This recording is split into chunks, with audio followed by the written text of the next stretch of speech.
Hi guys! So, ayun na nga, day off ko at pumunta lang ako dito ng salon dahil ginawa nila akong model at nagpagawa ako ng eyelash extension. So, ayan.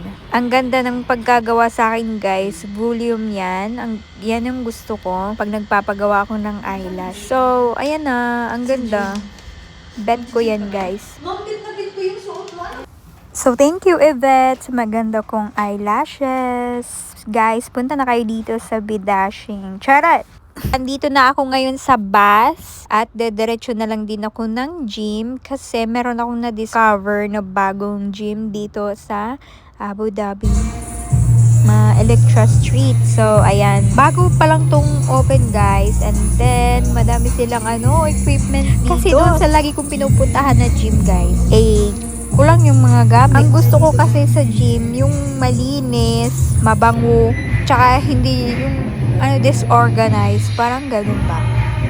Kaya dito na lang ako mag-gym. Mura lang din siya kung mag-walk-in ka per day, 15 dirham. Kapag naman 1 month yung nasa 129 dirham siya. So, ayan, mag-execute muna tayo dito ng exercise. Oh, ayan, puro babae lang din nandito ngayon.